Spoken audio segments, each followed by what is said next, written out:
Hi everybody, my name is Krista and welcome to the Radical Angel Esoterica. I really appreciate you being here today. We are going to jump right into the moon in Scorpio. So I hope that you enjoyed my sun sign series. We're finally doing the moon sign series today. And this is a really interesting placement.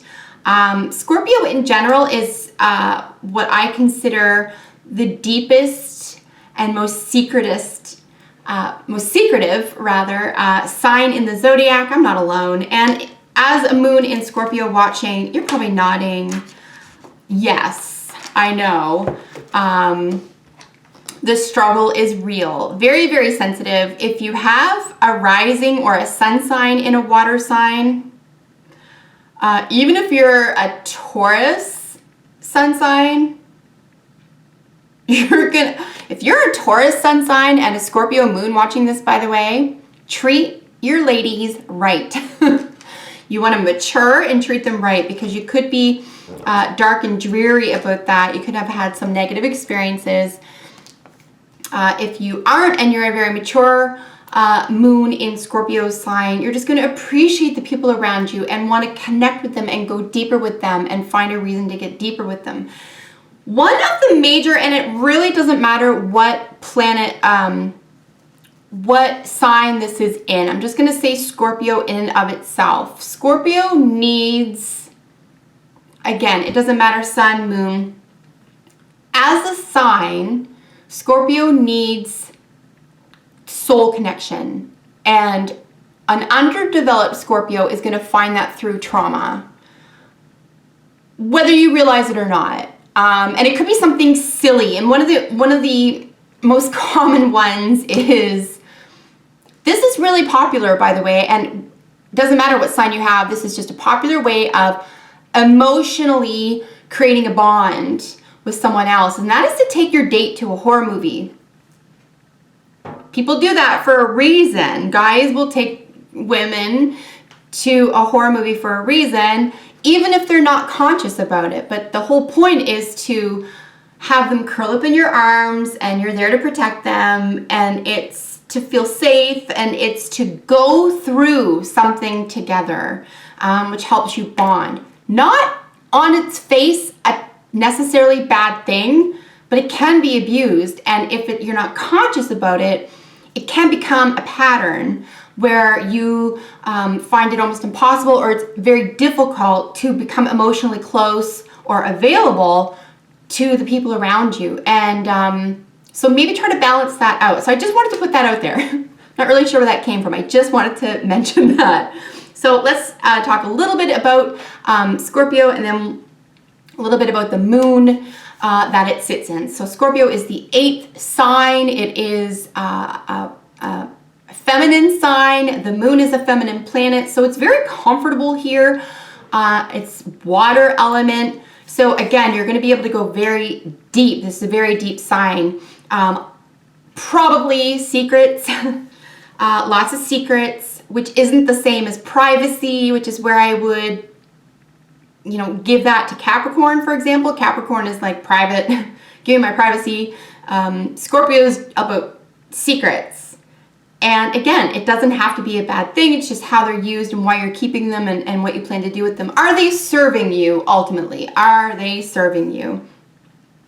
But this is our intuitive world. So the moon is 4th house ruled. This is ruled by Cancer. It is a feminine sign. It is the intuition. It's the mother, right? It's very feminine. The Scorpio is, again, feminine, but it is Mars and Pluto ruled. So Mars is aggression, right? Planet of war. And then Pluto, as we know, is the underworld. It is the underworld. It's the depths. It's similar, in my view, to the 12th house, which is, of course, Pisces, which is self-undoing. It is surrender. It is sacrifice.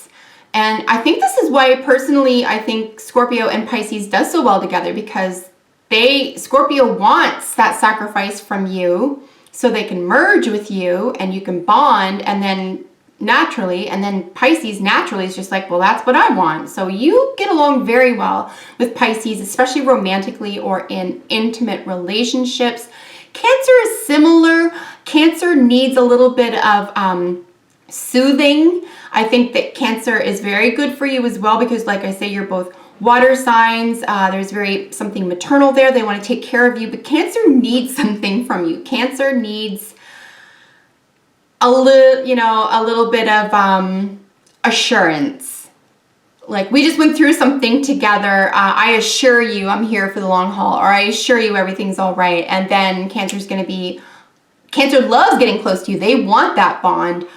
They just probably need a little bit more reassurance, say, than the Pisces. While they're really available to you and they're like, yes, sacrifice it, I'm all good with it. They can give it here and there and everywhere because they're mutable. So while one is more appealing somewhat, like, yay, we work really well that way, you have to rein them back in because they're a mutable sign. They're going to self-sacrifice for their children. They're going to self-sacrifice for their fundraiser or for their job. That's just their way. So it doesn't belong to you. So it doesn't feel personal. So that could feel like, well, I want it all for myself. With Cancer, however, you have to give them a little bit of soothing, a little bit of, remind them how special they are and how much they mean to you. And then they'll keep giving it to you because they're very focused. They're very cardinal. They want to keep doing something new with you, right? It's all about you. So you're going to do really well with water signs. Anyway, so Moon in Scorpio. Those are some Scorpio traits. The Moon traits. Let's get into some themes. So everything that I'm drawing upon today, as in addition to my own thoughts and just data and basically just people watching and learning about these signs over the past 30 plus years, I am looking at some material here. It'll be listed in the description box for you to refer to if you like. So major themes around Scorpio Moon is not to brood. This is where there is some Cancerian energy. So Cancer as a sign can be very brooding. It can, I can't believe they made me feel this way. And, really like harp on something days after the fact. You just have to assess whether something was intentional or not. And then how long are you going to hang on to it? Is it serving you? Would be my question. Play detective and investigation. Trust your instincts in these areas as well. If you would make an excellent investigator, by the way. You would make an excellent surgeon, especially if your Mars is in Scorpio as well. It might be difficult to get close to you. You can be very cutting emotionally, right? Surgical scalpel. But again, on a developed or a mature, or say your degrees are late in Scorpio, okay, look up your chart and see if the degrees are, say, past 25 degrees. It's going to be really nice, dense, in-depth Scorpio. Allow yourselves, mystery and investigation are big. Again, use this to your advantage. If you really feel this way and this is very prominent in your life, maybe become an investigator. Don't become that investigator in your own relationships or in your own emotional world.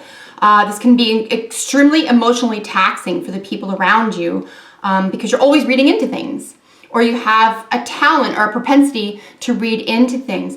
Developing open communication with someone that you love and trust while you have these natural propensities is going to serve you both. You can even just express, look, I'm naturally like this. I saw you get a text or a call and I saw you ignored it. You were just at your family reunion last week. I was just wondering if is anything going on. You could even admit to things like insecurity, although that would be a fate worse than death for you. So you probably won't do that. Because you're very, very brave, very bold.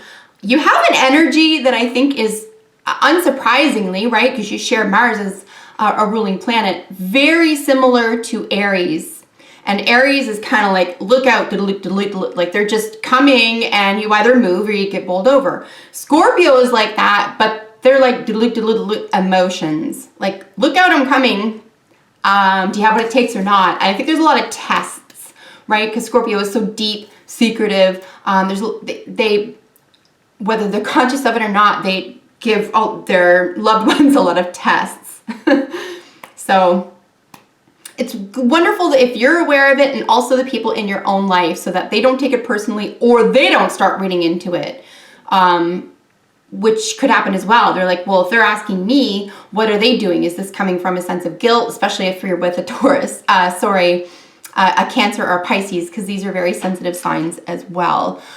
It does mention as well, don't allow yourself to obsess over what they really meant by that. This is critical, right? Like I said, you want to be that investigative, like surgical investigator, like very precise, very looking at everything, like telescopically, waiting outside in cars for 8 hours.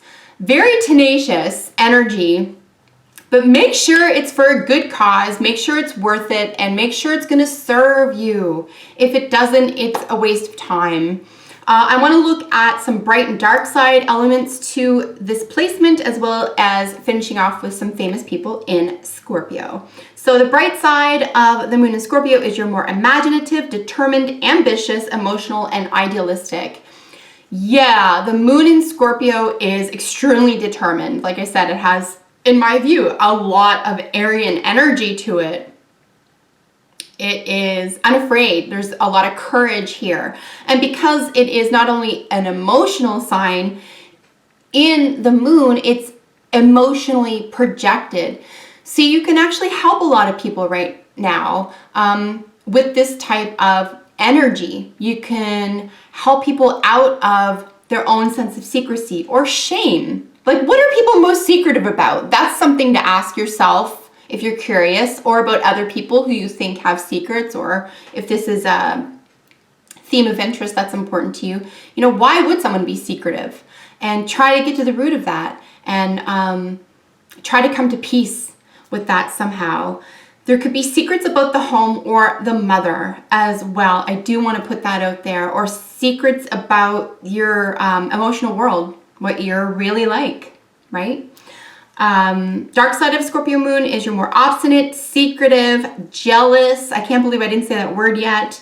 Resentful and domineering. Yeah, you can use these qualities advantageously, which is unfair. So just make sure that everyone's on the same page and you're all in it together. You're in on the secret, you're in on the game. And then it can be quite fun and possibly even stimulating. It's a very sexual sign as well, especially in the moon. You could really want to be a mother or find the process of motherhood very sexy. And if you're a man, you could find that you want a woman in your life who wants to have a lot of children, who wants to be a mother. Jealousy. One of the number one terms that I would rhyme off for Scorpio, actually, yeah, it's because you are looking at everything. You could be reading into everything. You could be looking at, why did they do this? It's almost like your intuition is kind of on steroids, and you have to figure out if this is serving you or not. And the best way to tell is, do you feel better after thinking that or feeling that? And if you don't, you've got to let it go, or you've got to find a way to get rid of that energy. It's not serving me. I don't have any evidence for that.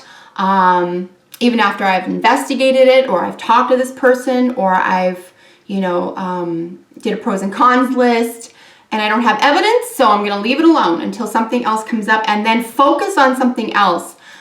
Because, again, there could be an insecurity there, an emotional insecurity. You're not close enough to somebody. There's a depth that only Scorpios know what that's like. I only have my Lilith in Scorpio. Other than that, I don't know the world of Scorpio personally. I know a lot of Scorpios. I've had a lot of Scorpios in my life. But there's something very deep and honest and true and real, but there is always a hidden element. And with the moon in Scorpio, just beware that you're not playing tricks on yourself. Even if you have to, for whatever reason, do that with other people, you know, at least be honest with yourself and get to the root of these issues. So let's finish off with some famous people with their moon in Scorpio. Julie Andrews. I mean, one of my favorite actresses and singers of all time. Warren Beatty, Truman Capote, Charles Chaplin, George Harrison, Henry Miller, and Elizabeth Taylor. I think actually Elizabeth Taylor's sun is in Pisces.